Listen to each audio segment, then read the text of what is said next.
Hey everyone, welcome back to another episode of They Not Like Us.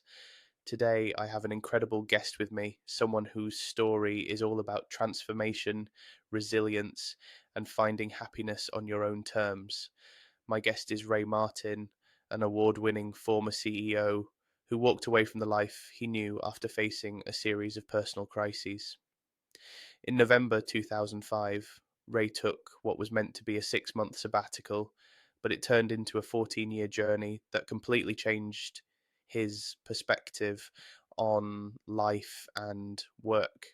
He's the author of Life Without a Tie, where he shares the 6 powerful rules that guided his journey toward fulfillment and personal growth. Today, Ray will share his story, how he rebuilt his life from the ground up, and offer some incredible insights for anyone feeling stuck or searching for more meaning. But before we dive into the conversation, I have a quick favor to ask. If you've been enjoying the show, please take a moment to subscribe, rate, and leave a review. It really helps the podcast grow and reach more people like you who are eager to learn, grow, and be inspired. Every subscription and review makes a huge difference now, and I truly appreciate your support in helping me continue to bring amazing guests and powerful conversations your way. All right, let's get into it. Here's my conversation with Ray Martin. Enjoy. Hello, welcome back to They Not Like Us. I'm your host, Aaron, and with me today I have a special guest in Ray Martin. Welcome to the show, Ray. Well, it's great to be here. Thank you very much, Aaron. My pleasure. Can you tell people a little bit about yourself and about what you're all about, please? Yeah, I mean, it's an interesting question to be asked. I've thought a lot about this in the last few weeks. When people say, "What do you do?" and stuff like that, it's quite hard to pinpoint. I've got quite a few different things that I'm involved with, but my main professional work is I work as a leadership coach. So I'm really interested and quite passionate about people sort of tapping into their full potential and full power, and certainly have been in that pursuit for myself for most of my life. Although in recent years it's turned more to wanting to sort of what I would call walk my own true path and find a life that feels true for me. Now there's a whole story around that as to why that's the case, which I can come back to if you like. But so I'm mainly working as a leadership coach. But one thing I think that stands out in my recent years is that in 2004, I took a 6-month sabbatical from my corporate life and career. I'd founded a business in London and it was very successful. And for personal reasons, I decided to take a break. So I minimalized my life and packed everything away to travel for 6 months as a backpacker around Asia. But it did not go according to plan. A couple of very random and unforeseen events happened. And I ended up living out that backpack for 14 years and I didn't return until much had changed. And the wisdom and knowledge I gained from those experiences, I was asked to document and publish in a book which came out a little while ago called Life Without a Tie. So in the last year and a half or so, as much as I work as a leadership coach, I've been asked quite a lot to speak about what some of the experiences and learnings from that journey. So I do a lot more public speaking and podcasts and things like that these days. So that's the sort of summary. I live in England, by the way, and I'm in my 60s. That must have been amazing, Ray, to be honest, to do all that traveling and, the life experience you can get from doing that Yeah. A lot of people miss out on. A lot of people, from my experience, that they stay where they've grown up. They do, the same job. They might go on holidays 2 to 4 weeks a year, and that's about as much exposure as they get to the wider world and the culture and stuff like that. Yeah, I think you're absolutely right. I would definitely encourage anyone who's got the feeling they want to go out into the world and look, because what's really brilliant these days, as I discovered, is that there's so many ways you can sustain an income while you're traveling. They just didn't exist before. The world of the internet has opened up so many possibilities for people to either run a business on the internet or work remotely or write or, manage projects in different locations. There's just a multitude of things. And I actually even made friends with people when I traveled who were writing kind of newsletters to help people like that find work opportunities or come up with creative opportunities of how they could generate money while they were traveling. In fact, even in the independent newspaper today, I think there was an article about people that are traveling and working and earning a living while they're moving, and it's just got published today. So yeah, I just think it's a great thing to do if you feel like that. I know some people who would hate the idea of traveling permanently. For them, happiness is having a house and a family and being at home, and that's exactly what their true life is for them, and that's great. So it's only if you're so inclined, I think it's good. Yeah, there's value to having both, really, and having security and stuff like that. Yeah. But I think that's why online business is so appealing to people, is having that freedom to choose and that freedom to live life on your own terms, really. Yeah. Have you done anything like that? Have you travelled and worked at the same time? When I left school, I spent 18 months in Portugal, where I went there to live and work, but just for a short term, really. And apart from that, during my military days, I've got deployed overseas, but that's a bit more structured but you still get exposed to different cultures and experiences, and it's still really, really good. And I would recommend it for anyone, really. Yeah, great, superb.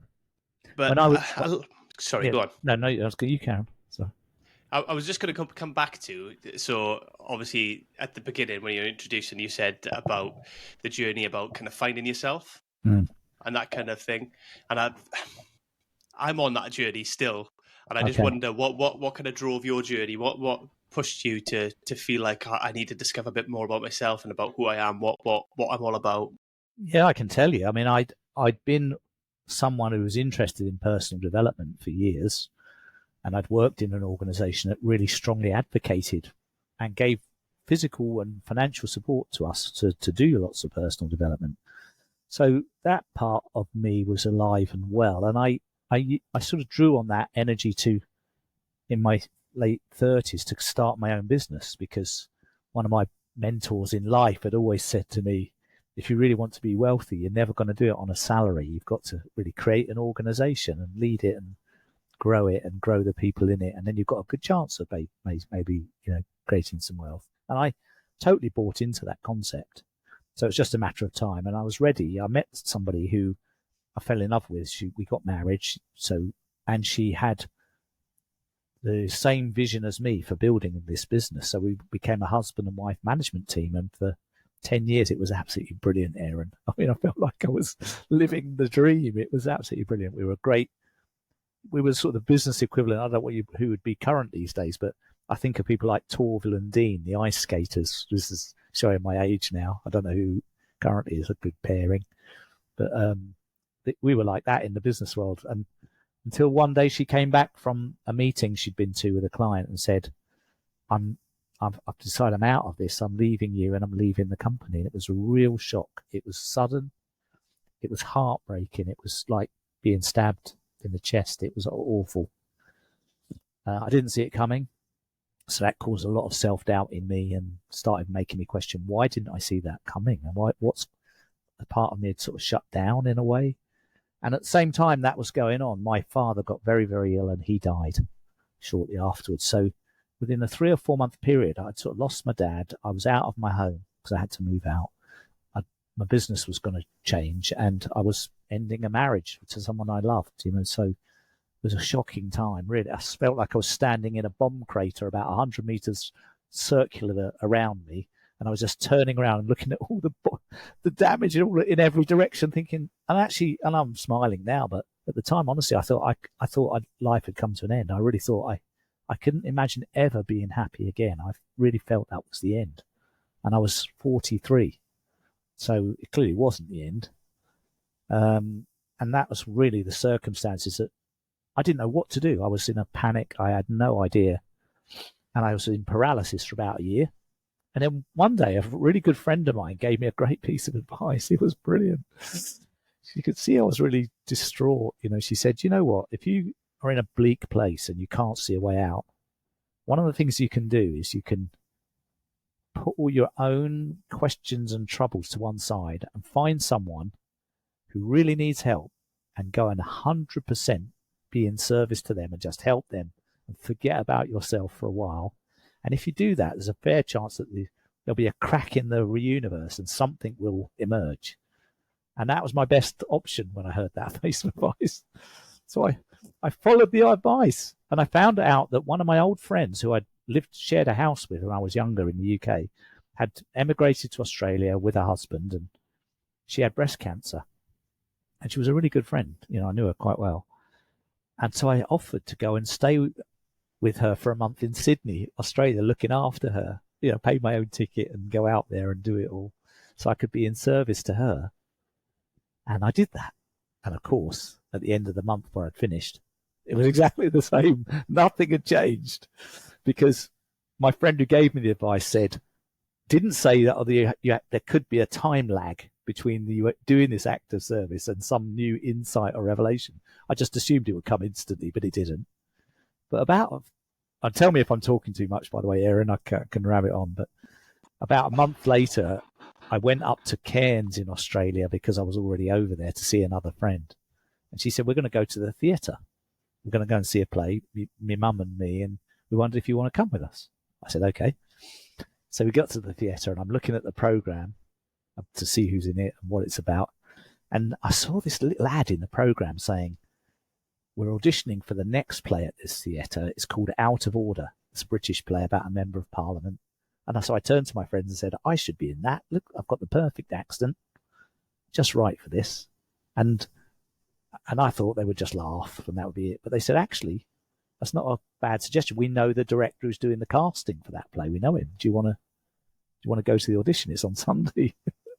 So I said, that's ridiculous. No way. I'm not an actor. No one's going to choose me. I've got no skill or experience. And besides, I've got to fly back to England on the following Tuesday. So even if I got offered a part, I can't do it. They said, well, why don't you just do it for fun? So I said, okay, I will. I'll do it for fun. So I went to this audition, threw myself into it because I've been learning in life. If you have to do something like that, you got to do it 100% or zero. Otherwise, you're right, falling down the crack in the middle. And so I threw myself in 100%. And lo and behold, the day I got back to London, I got a call from the director saying, we really would like you to be in the play. And I said, what part? Thinking it would just be a really small part. They said, we want you to play the lead role. George Pigden, he's the central character, 400 lines in the script. He's on stage for an hour and a half every night. He's got to do all sorts of antics, like a comedic faux pas type guy. And I thought, wow, I can't believe this. This is just unbelievable. I knew I needed something to change. And here was this change being offered. And I'd arranged to do some coaching work with 4 clients while I was in Australia and said, I can't do it till I get back. And now I was back. And I'd booked dates in with all of them, and I'd given my word I would help them. And I'm a person who values integrity very highly. So there's no way I was prepared to go unless I had the blessing of all 4 of those clients. So I called every single one and I told them the story I'm telling you right now. And I said, I just feel like somehow this is meant to be. It's almost like God wants me to do this, which sounded a stupid thing to say. But that was the best I could describe it. I said, I feel like I'm being called to do this. I feel so if you give me your blessing, I'll do it. But if you want me to stay and help you, I will. And each one of them, every single one of them said, no, go. I would do that if I was you. I'd go. I wouldn't miss it. And so I did. And I acted for 3 months in a play in Australia and made it into the newspapers there. And it did a really great job. And that totally and utterly changed my frame of mind of my life. And when I got back, I decided to sell my house in London and go traveling for a longer period. And that's what led to the journey that I took. That's amazing. Sorry, Aaron. No, I love it. I absolutely love that. I love that. And, some of them events, the in isolation on their own, they're traumatic enough. To have all 3 at once, with your business and your marriage and, and grieving your loss, that must be so difficult when they combine, because it just multiplies everything, doesn't it?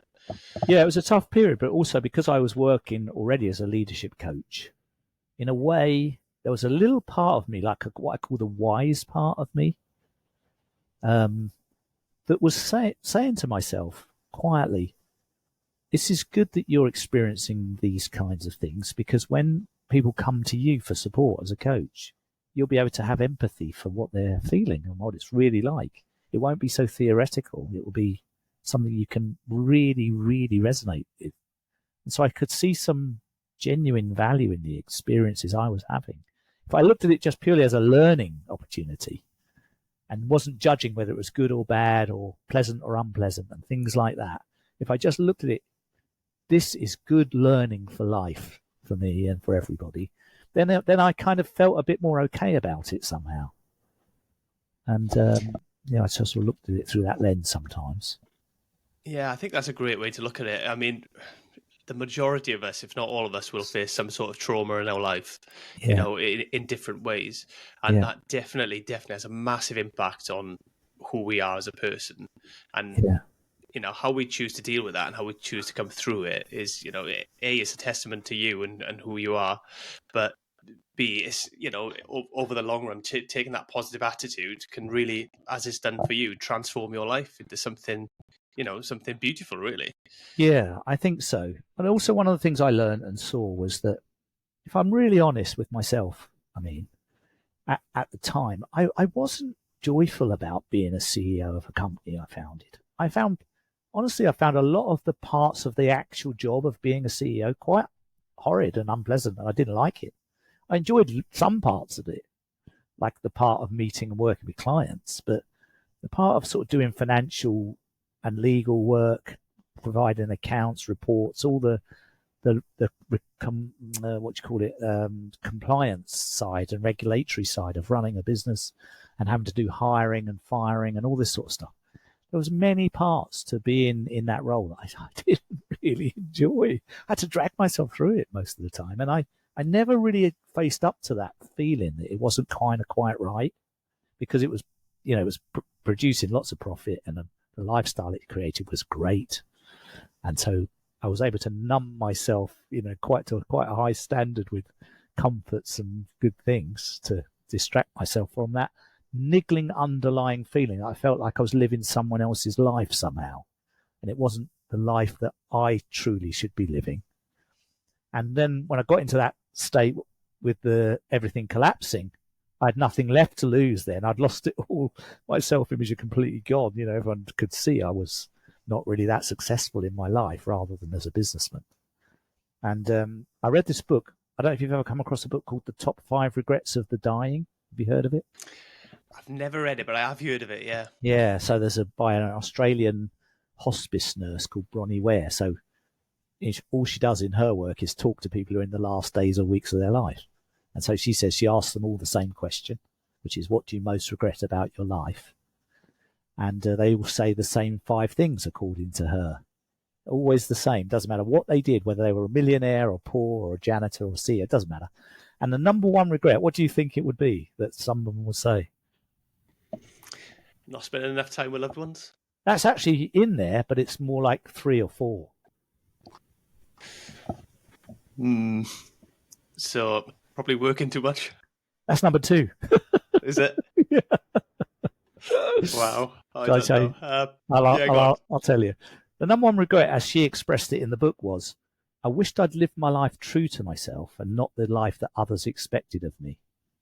And I sort of, when I read that, it kind of hit me right smack in the face, because that was the situation I'd got myself into. I'd been living this life. I called me Fulham Man, because I lived in Fulham, which is a very swanky West London suburb. And I had a Fulham lifestyle. And it wasn't really me, but I was Fulham Man. And so when I read that, I thought, oh my God, for me, what does my true life actually look and feel like? I had no idea, to be honest, Aaron. I literally had no idea. So I thought, I need to go on a quest to find out what that looks like. And I use the word quest quite specifically, because if I've heard of a coach called Tony Robbins. He's been around for years. Yeah, most people know of him.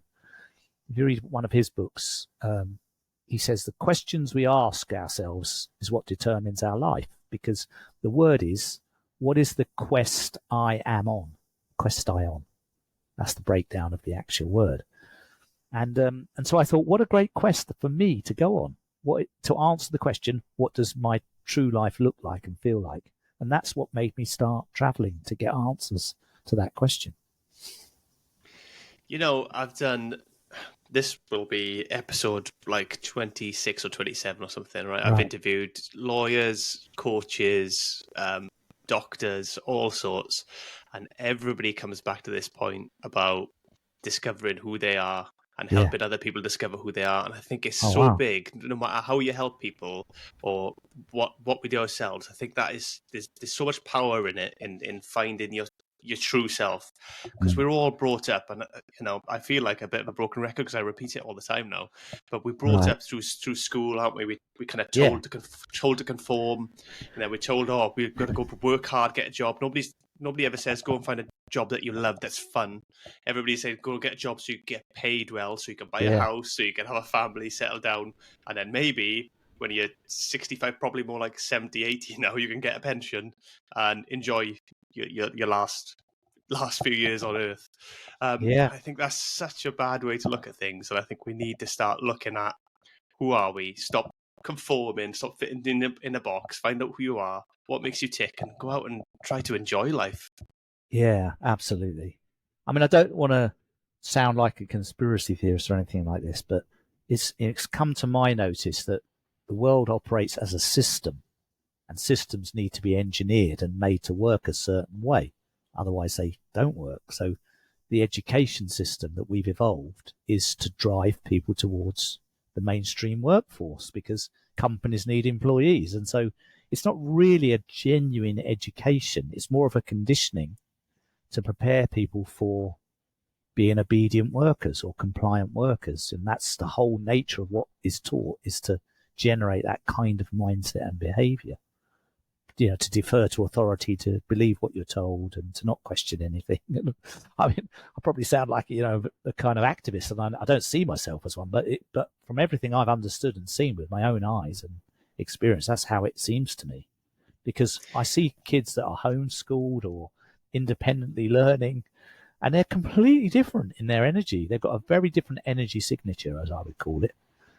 And they've got a very different outlook on life, and they've got much more courage and bravery, and they're very self-determining and autonomous in how they operate. And that's beautiful. I mean, I wish more people in the world were like that, you know. So Yeah, same. They're more curious about the world, aren't they? Yeah. They'll ask more questions. They don't accept as much, which I think people who go through mainstream schooling are kind of taught, just accept this is it, Yeah. and it just gets hammered into us. But then it gets hammered into us by parents and everybody, because you know the people who buy into it, Yeah. are people who are happy with that kind of lifestyle. Yeah. And then if you don't fit that box, or you feel like I have for a lot of my life, I feel like something's missing, like I'm not, like this ain't right for me. Like I'm always looking for something else. But I get people like constantly thinking, oh, you know, just get a good job, or you've got a good job, you should just keep doing. And it's not for me. I'm not happy in that way, and that's part of my podcast, and you know, part of my journey, and kind of finding out who I am and just being myself. Yeah, great. Yeah, I mean, this is a big topic. We could talk about this for absolutely hours, which I'm happy to do. Yeah, it's just funny to me that you know, people from all different walks of life that I talk to always seems to come back to this, like how important it is for people, and how important it is for the people that they coach and they help to find that first and foremost. Because if they find that, then the rest of the stuff just seems to fall into place a lot easier. I'm not saying there's not work involved, but it just falls into place a lot easier, it seems. Yeah, I think so, because there's, you know, to me, there's the two realities of life, isn't there? There's the form of life, that's anything physical that you can see and touch, and, you know, physical anatomy, and there's the essence of something, which is the felt sense of it, or the feel of it, the experience of it. And I think we obsess in our society when someone says, "What do you want to be when you grow up?" Your mind is kind of trained to go to a form. So people say, I want to be a fireman or a nurse or a doctor. But that's because that form represents something in the essence for that person, which they're not reflecting on or articulating in words, but it's what they believe most closely matches to the felt sense. So when I'm coaching someone who's trying to create a vision for themselves, I'm not saying, what job do you want? But I'm not saying, you know, what kind of work really gives you the sense of being fulfilled. Like, is it work where you're doing it alone? Is it work when you're in a team? What's your place in the team? What would your daily experience of life be if you're at your absolute best? Trying to get them to describe what it feels like, because there might be 50 different jobs that actually meet that description.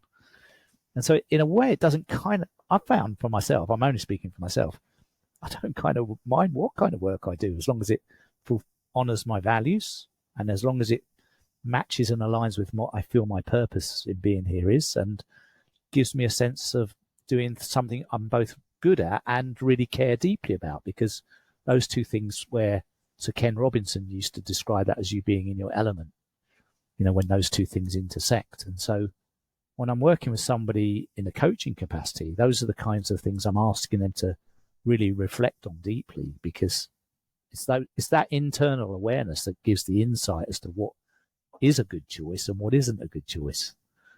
I don't know how you find it, Aaron, whether that matches to your experience. Yeah, it's pretty similar to how I see things, really, and how I feel about things. I mean, I've done a lot of different jobs, and the ones that I'm passionate about, or I have some sort of connection to myself, that I feel like A, I'm able and capable to do a good job, and B, what I'm doing matters to me mostly, I suppose, but matters in general. Then my output and my ability to do stuff just is exponential. It just goes through the roof. Right. Whereas if I'm not enjoying something, or I feel like this ain't for me, I don't want to be here, then I just fall off a cliff with my productivity, and I'm just not. You just don't buy into it, I guess. Yeah, I mean, isn't it a lovely feeling when the work you're paid to do so doesn't feel like work that you could just do it all day long? You go, I can't believe I'm paid to do this. I love it anyway.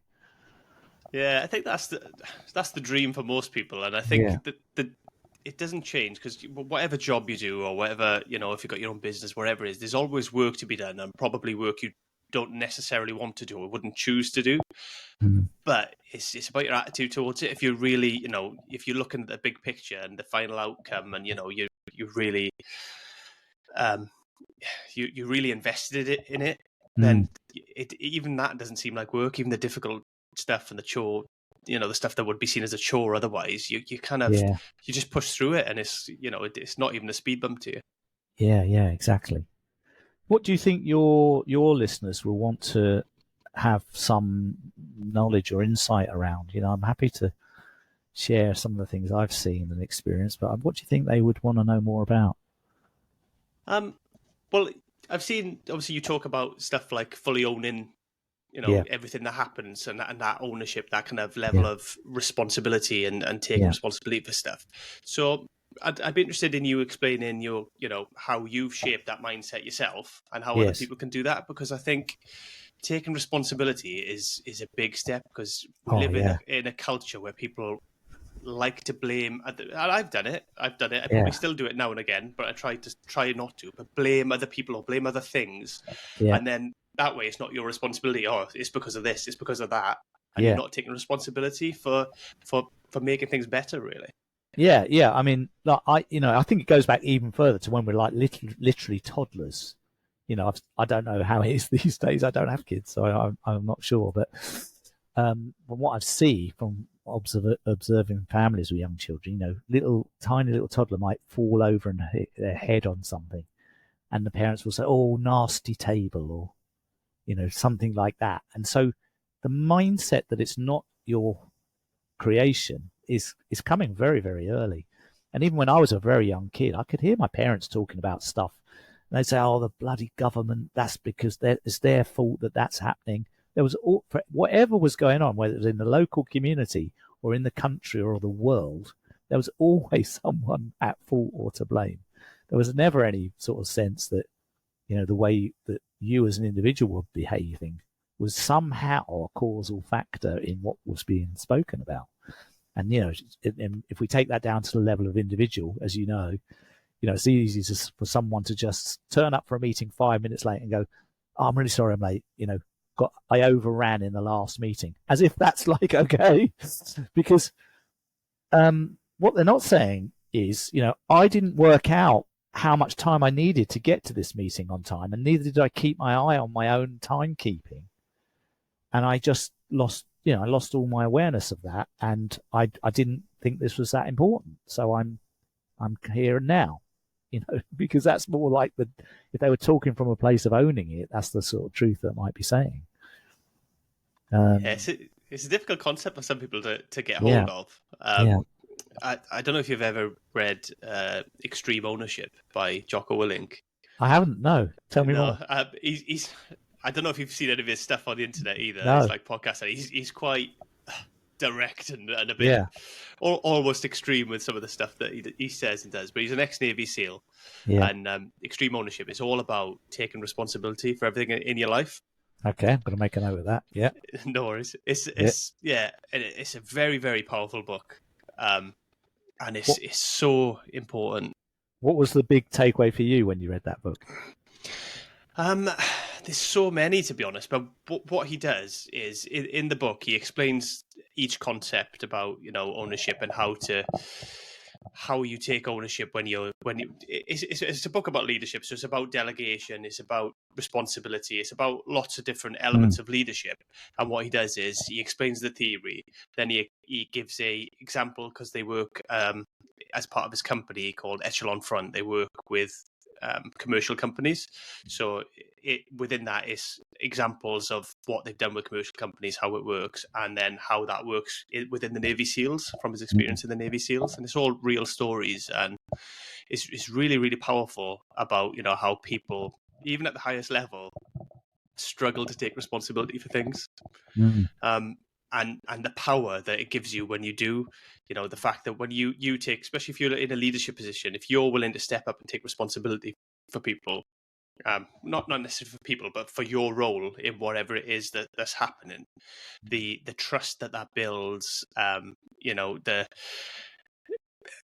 in yourself, when you start taking that responsibility on, you will then be a bit more conscious when you're doing stuff as well yourself. So in future, because you'll stop projecting or blaming or saying so-and-so isn't good enough, so-and-so is not good enough. And there may be lots of different mistakes along the way by lots of different people, but there's always a way to own it and own your part in it. Yeah, exactly. I mean, history gives us thousands and thousands of examples, doesn't it, where people have committed crimes against humanity and then said, well, I was just doing what I was told. I was following orders. I had no choice. Of course they did, but the choices they faced were really unpleasant ones. Not to say taking ownership is a bunch of roses all the time. Sometimes when you take ownership, you're caught with some difficult and unpleasant choices to face.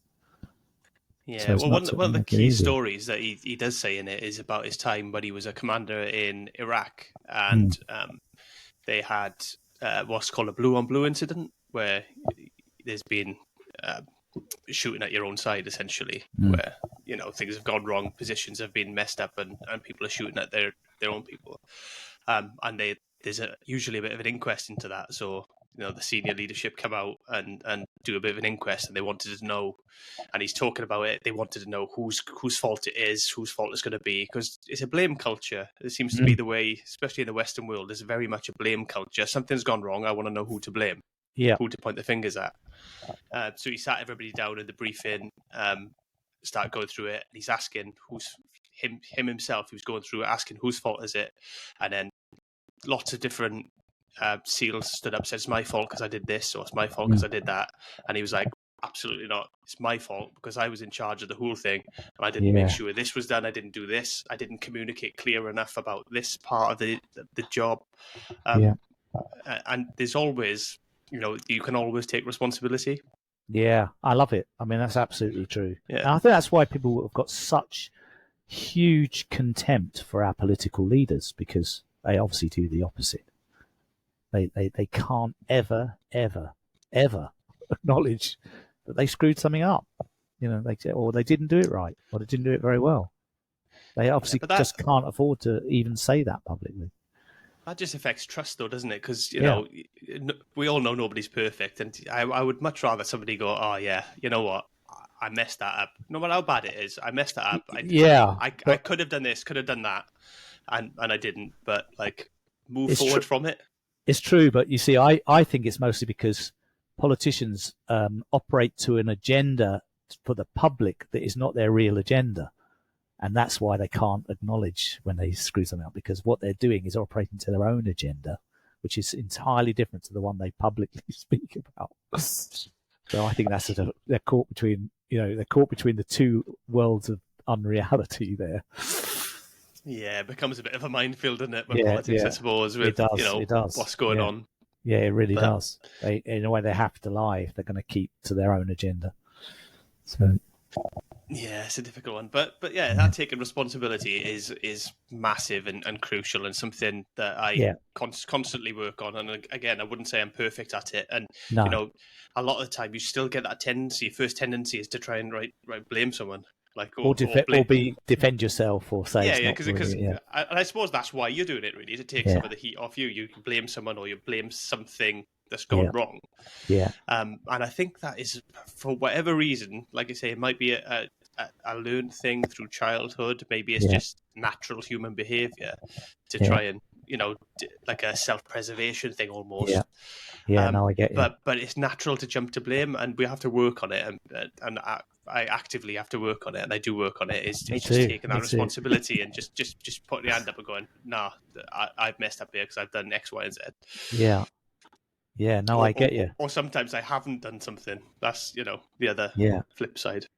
And also, because I experience this sometimes in my relationship with my partner, that I get feedback about something I've done or said which was not my intention, but it's come across in a way that's landed negatively for her.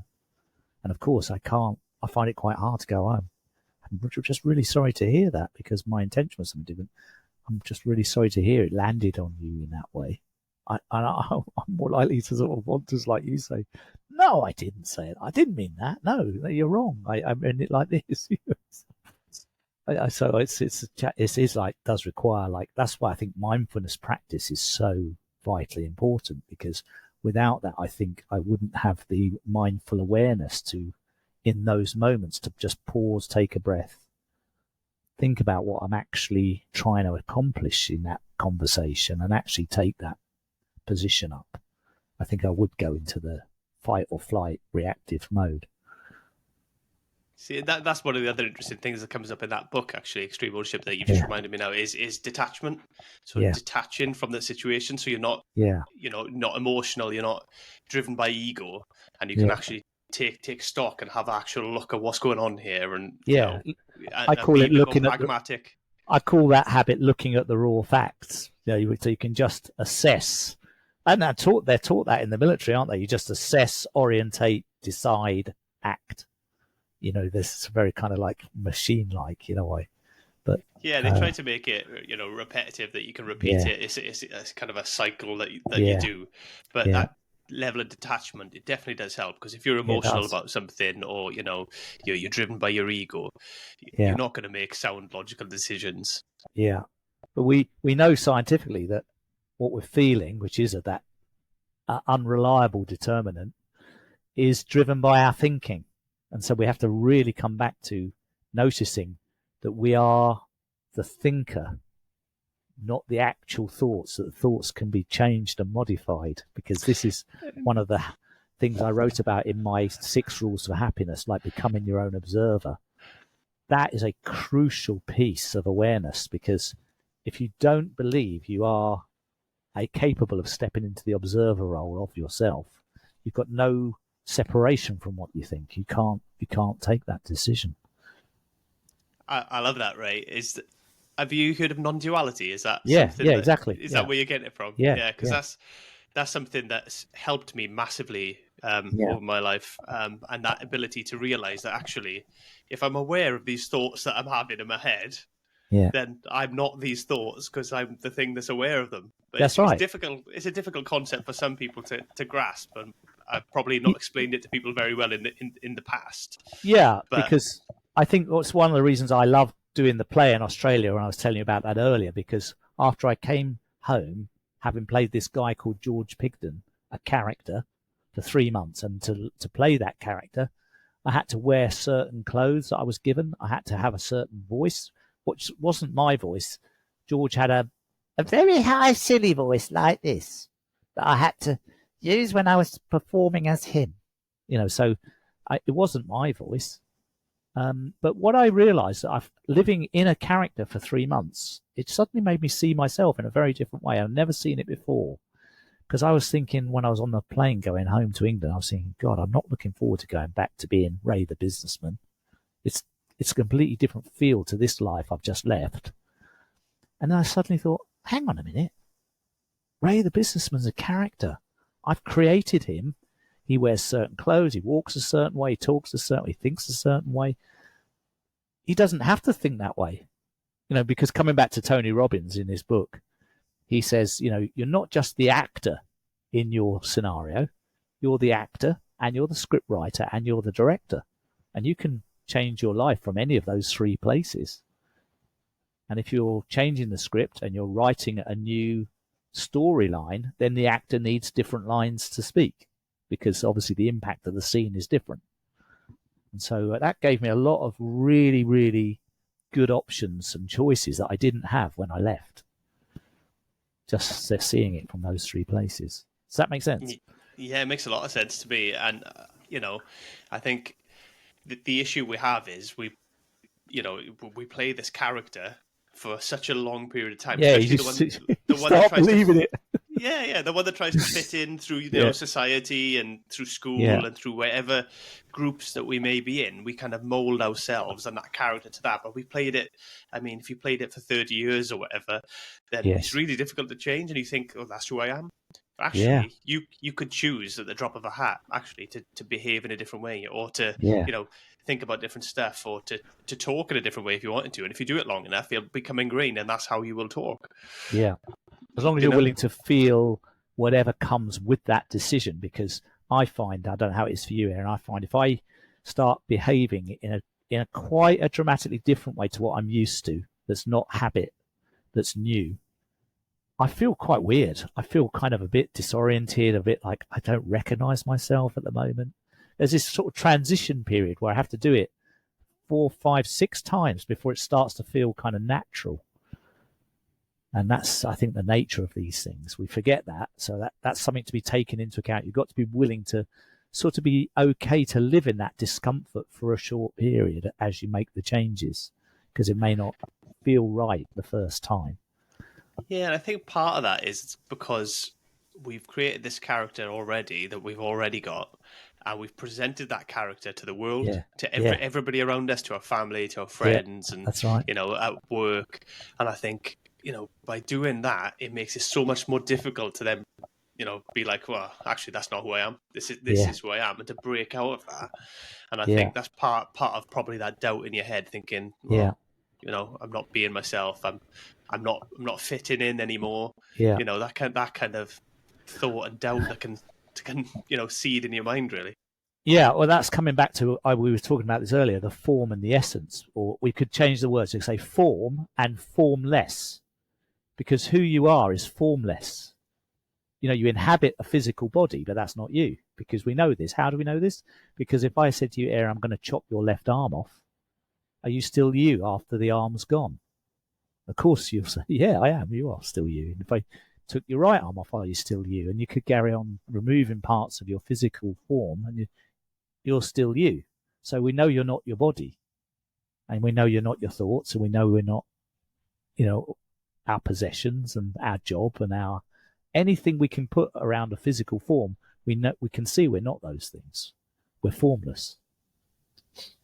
Yeah, I think people struggle. From my experience, the people I've talked to and the people I try to help with, separate themselves from their thoughts is the most difficult one for them to grasp. It is, the physical body, because it's relatively easy to explain, but that inner monologue in your head and the thoughts that you're aware of all the time, people really struggle to see how that's not them, if you know what I mean. And I get it. I get the difficulty with it, but if that's who you are, then who's listening to the thoughts? I don't. Yeah, and that's why I think it's very good unless you have some kind of meditative practice, because that is what builds the mindfulness muscles, is the willingness to sit and let everything become very still and quiet, so that you can tap into that voice that's very quiet, the inner voice of wisdom, I call it. It's very difficult to get a connection with that voice that is the balancing voice. Because in Jack Pransky's book, What They Should Have Told Us, which is a brilliant book, I recommend that to anyone who's on this journey. He talks about your habit voice and your wisdom voice, and they're very different in their nature, and they speak in a very different way to you. So I think you've got to do some training of your mind somehow, however that looks for you. You've got to do some training of your mind to quieten it down sometimes, because the mind's very busy and active, and it's there to. Main purpose of the mind is to keep you surviving as you are. To keep your ego and image intact. It's its main function, is to sort of avoid any changes that are going to cause any discomfort for you. So it's got a safety net around you. Yeah, it's predominantly survival, isn't it? Part of that innate need for survival is to fit in with groups, because these groups can help me. That's how we've become, and evolved. These groups can help me survive. Help me with food, help me with that kind of thing. And or something even softer, like I won't get the love or affection or attention I need to survive, or I won't get the support I need to survive, or the recognition I need to survive. Food is one thing, of course, but I think in the real modern world, it's more those subtler things that we really need. Because most people can get food. I know not everyone, but most people can. Yeah. I'm just talking more on a kind of a primitive level, I guess, how the brain is developed, I suppose. Yeah. But yeah, you're right. We also need them other things, and that connection, and it's what Robbins calls our driving forces. I think the those things that play in our lives that sit behind our thinking, but are driving and shaping our behaviour. Yeah, and a lot of it is tied into relationships and connection, because we are very social animals, aren't we? And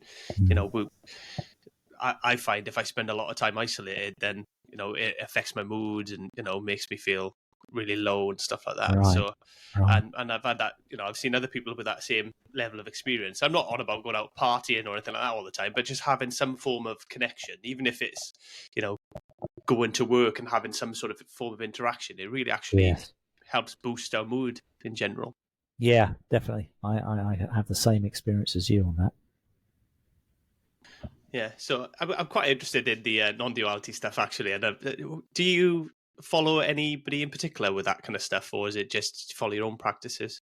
I suppose the teacher that has had the greatest influence on me, and he died a couple of years ago, but his work lives on, is a monk, Thich Nhat Hanh, a Zen Buddhist monk, and I had the great fortune to attend the very last real in-person retreat that he gave in France in 2014. It was a 3-week retreat where we were with him, and his whole life was dedicated to guiding people towards a state of loving kindness and being at peace in themselves and at peace with their families and at peace with the world. And he had a whole bunch of super duper easy to apply mindfulness practices that brought you to that place. And he taught those non-stop. He was 95 when he died. I think he spent every day of his life speaking about those kinds of practices and teaching all of the nuns and the monks in his community to go out into the world and spread that message. Beautiful man, Thich Nhat Hanh. Yeah. I'm trying to think of some examples. Like, he would describe, for example, speaking to someone is like, if you're a team manager or a leader, so you describe speaking to someone as like putting water on their seed. Like if you spoke in a kind way, it would be like watering their seed so they would grow and bloom. And he just used fantastically simple metaphors about everything. And, it's very easy for me to take on board a lot of the thinking that he was promoting. Yeah, I'll have to have a look at that. I've listened a lot to someone called Mooji. Oh, Mooji's great. Yeah, I like it too. Yeah, he just, Yeah, I don't know, it's just something really soothing about him as well, yeah, you know, the way he he is. speaks and how he slows everything down. And that kind of actually Yeah, helps me to kind of slow everything down and then, you know, get yeah, back into that comfortable I state like him where, too. Yeah, yeah. he's got that lovely Jamaican lilt in his voice, doesn't he? And another guy I think is absolutely superb, and my partner really loves him, is Michael Singer. He wrote probably one of the best books I've ever read. I've read it about 4 times, called The Untethered Soul. And his whole teaching is about living in surrender, he calls it. And this is what you've been talking about tonight. How do you surrender your own ego and your own needs in order to actually just be fully present and aware without any judging, without any story, just the ability to respond to what's actually happening right in front of you from a place of being in the seat of conscious awareness. And he tells brilliant stories, and his teaching's very, very simple. And he's got great videos on YouTube, and I bought a couple of his video series to watch. Michael Singer, definitely would recommend him. Top 3. I'll definitely check that out because that sounds really good. And I Yeah, think it's just that finding that peace, isn't it, in yeah, yourself. If you find that peace in yourself, you're able yeah, to then, you know, yeah, indeed. just navigate the world in such a better way and from a for want of a better word, from a nicer place, from a place of love, Yes, really. yes, Um, and it's something that I don't know about yourself, but I think from what you was telling me is the same for you, that you do need these reminders and you do need to get, you know, because otherwise it's so easy to get lost in the character again. mm. And then you just need these times to just bring yourself back and just, you know, a couple Yeah, of breaths and just realize that, again, I'm getting lost in my thoughts and my emotions and it's not yeah, necessarily who I am and I need to bring myself back in. yeah. I mean, I think you're hitting the nail on the head. For me, you know, we're all trying to work out how to live the best life we can, I think. And I think one of the most vital things, certainly in the next decade, given the way the world is shaping up and all the complexities that we face, the one thing that I think is more important than anything else is this ability to self-reflect on everything that's going on and getting a kind of dashboard and map of what's going on inside of oneself. Because all of the corrections and adjustments have to be made on the inside. There's nothing you can change on the outside that will actually give you that peace. Nothing. It's like Michael Neal in his book, he wrote a book called The Inside Out Revolution. He said, because most of us, when we're growing up and we're conditioned by society, we're living an outside in existence. In other words, something happens outside, we don't like it, so we make ourselves unhappy on the inside because of the outside event. So that's an outside in. Something happens on the outside we think is brilliant. We're suddenly happy for a while. And so it's still outside in, but now it's a good version of that. But it's much better that you say, I'm happy.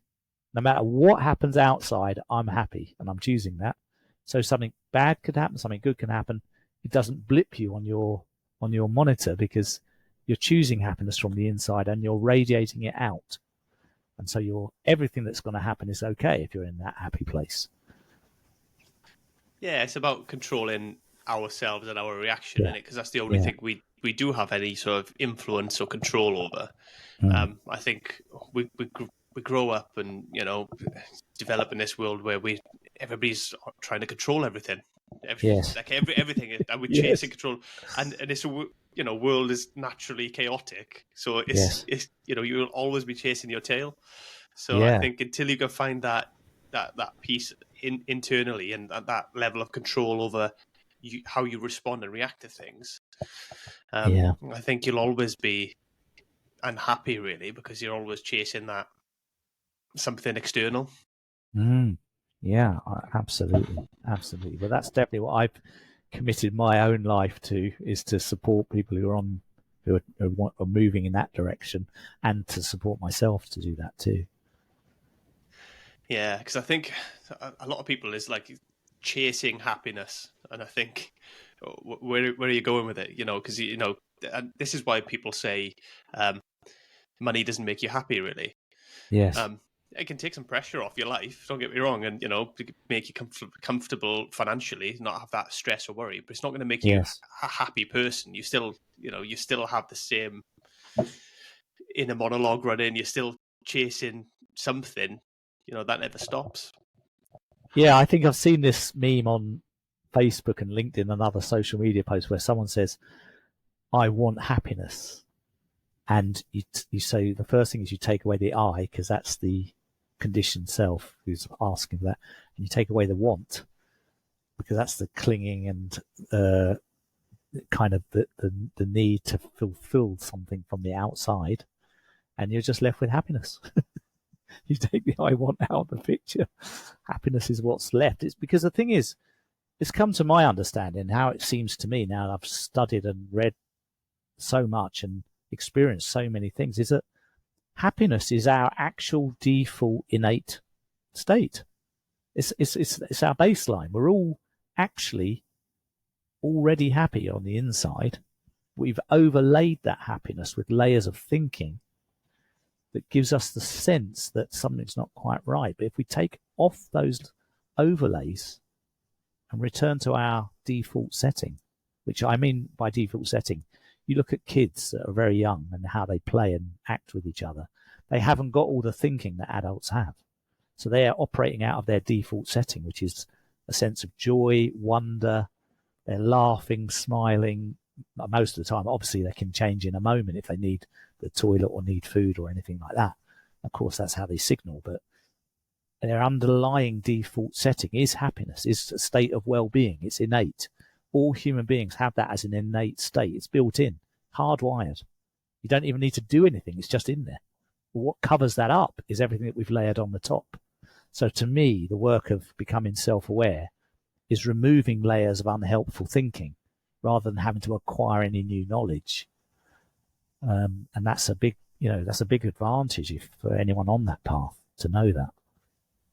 Yeah, that's well put, Ray, actually, because the way I look at it is very, very similar in that actually we get our thoughts, because I'm terrible for it myself, lots of negative self-talk, or, we have all these negative inputs, or we're trying to chase this and do that and control this. But actually what we're trying to achieve is if we create, because happiness is a feeling, really. Yeah. So, we'll have lots of different feelings, negative and positive. But what we need to try and do is create space for that feeling. So declutter, like you say, get rid of all the constant noise and input, and allow, a bit of peace, a bit of calm for you to then experience and have happiness, really. Yeah. Yeah. Which is already innate, built in. So it's kind of like, one of my friends calls it going home. It's like when you get back to your center and that default innate happiness, you've returned to your real home, which is that peace inside yourself. I love that. How do you use, obviously, all this information and knowledge that you've gained and wisdom you've gained over, your journeys and over your life to help empower other people to kind of take on this kind of approach? Yeah, so I do my best to use it to keep my own life on track in a way. But of course, in the 6 rules of happiness, which I wrote about in my book, the 6th rule is you've got to do all the first 5, but the most important is the 6th rule, which is you must use this understanding to empower others. You cannot be deeply fulfilled and happy if you're not, at least in some way or some part of your life, empowering others to be their best selves.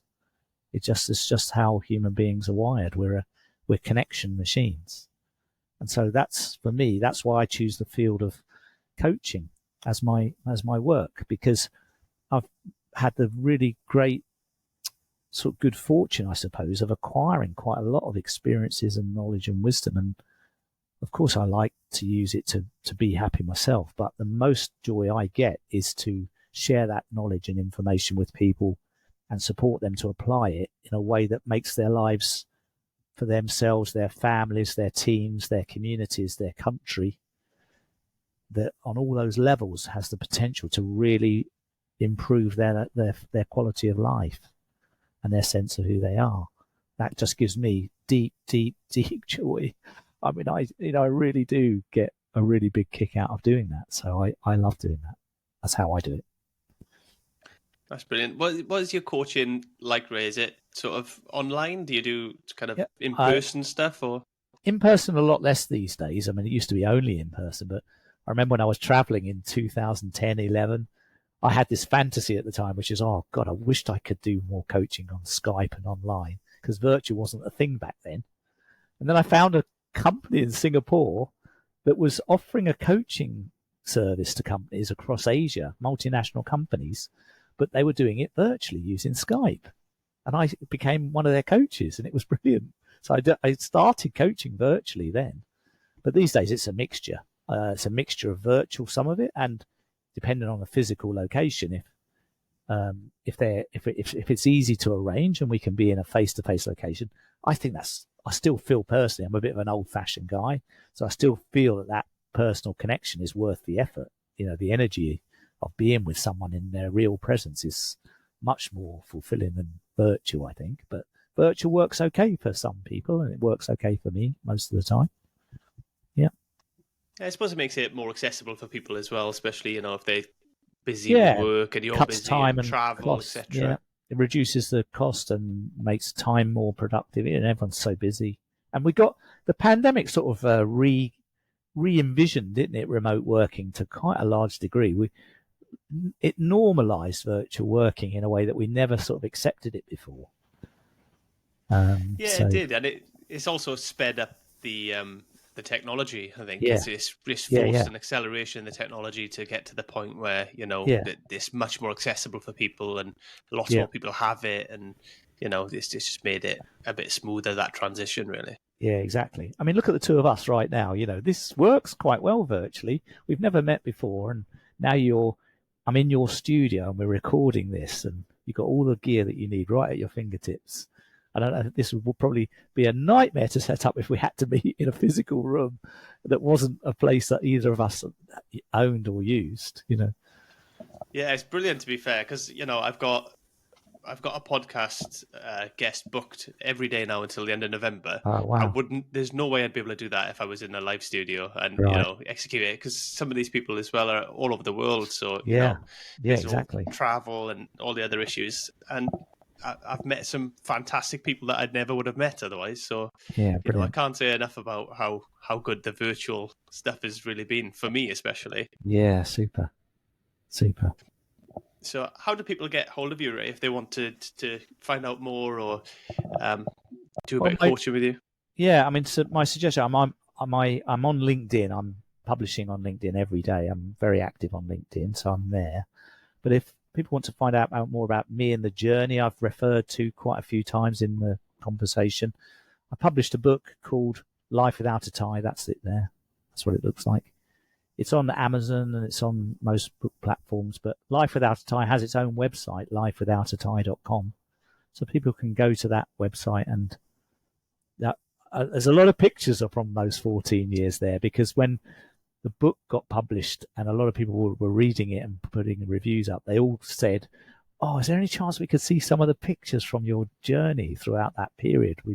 We've read the stories, but we'd really like to see some visuals. So we created this website with some pictures so that people could actually really see what it actually looked like. So that's a good start. That's probably quite interesting for people to see as well, isn't it? That pictures from all around the world and all these different things that you've done, and just gives a bit of context to it as well, I suppose. Yeah, exactly. I mean, because I did quite a lot of weird things there. I mean, I at one point started a fundraising foundation and started running marathons when I was nearly 50. I ran 5 marathons, raised about $50,000 for an orphanage in Nepal and an elephant sanctuary in Thailand, and that was a massive project on its own, just doing that. And I had several different things going on like that even during that period. That's incredible, to be fair. Marathons, I don't know if I managed a half marathon. I don't think I can do much more than that, to be honest. It's a bit of a slog, that. Yes, it does. A health warning. It does require quite a big commitment to training to be able to do a marathon, and I say that as a man who did it in his 50s. Obviously it's probably a bit easier if you're younger, but certainly anyone can do it as long as they're prepared to do all of the training. That's the caveat. Yeah, that's the thing. It's a lot of time and a lot of hours spent on the road. Yeah. But I definitely know it's doable because I've done it. So it is possible. I'm happy to help anyone who's got that ambition to, as a non-athlete coach, I can tell them what to do. Yeah, I've got a friend who's signed up to do one in Leeds actually, and Oh, great. yeah, I don't think he thinks it's great right now. So he's only just started training, and I think he's regretting it. Yeah, I quite fancy doing the Great North Run, which is up in the north. It's a half marathon, but it's Yeah, I've done that a couple of times. Is it good? Yeah, really good. The atmosphere is really good. Yeah. The route's not too hilly. There's a couple of Right. hills, but it's not too hilly. It's really, really enjoyable because the route is just lined like the Yeah. entire way. So it's one of them good ones. It's it's probably the closest thing you'll get to the London Marathon. Yeah, I fancy that. Yeah. Atmosphere wise in a half marathon. Indeed. So, Indeed. I'll find a way of getting into the next one. Yeah, I managed 3. I never fancied doing a full one. Maybe I will eventually, but I've done 2 of the Great North Run, and I did one in Lisbon. I did a half marathon in Lisbon. Oh, brilliant! And that was lovely. That was lovely. What would tip you over the edge and make you go for it? Time, really. Time. Yeah. Once maybe when my kids are a bit older and I've got a bit more free time, then I'll probably happily do it. But no, I still exercise and train and stuff. But it's an hour at the gym. I can't be out running for 2-3 hours every weekend. Yeah, I got you. Yeah, I hear you. But I might give it a whirl. But yeah, it's been really, really brilliant having you on the show, Ray. Do you want to leave us? Got any final thoughts for people, or anything you want to leave us with? Final messages?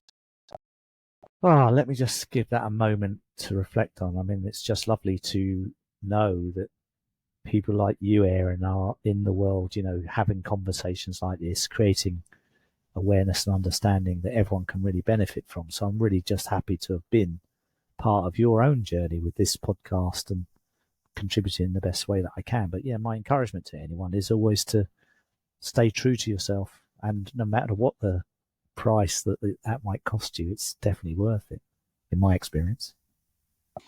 Absolutely, and that's the kind of journey that I'm on. And having great people like you on the show, who've got all this wisdom, who are ahead of me in the journey, really helps me, and hopefully it helps other people who are listening and who are keen to kind of find that level of peace and happiness in their life as well. Right. So sorry. I was going to say, glad to have been here. It's been my pleasure, honestly, and I'll make sure I put in the show notes. I'll put all the links and stuff, so it's easy for people to find you and get in touch with you. Great, Aaron. Thank you so much. Thanks for being on, Ray. Take care. Good luck. Thank you. Ciao. Hey, listeners, if you've been enjoying They Not Like Us, I'd really appreciate it if you could take a moment to leave a positive review and subscribe.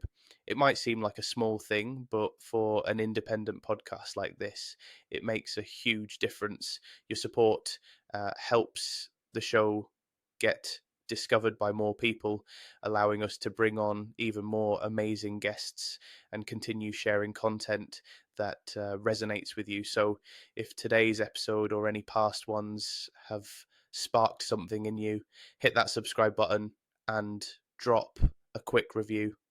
Your feedback keeps this community growing, and I'm so grateful to have you along for the ride. Thanks so much.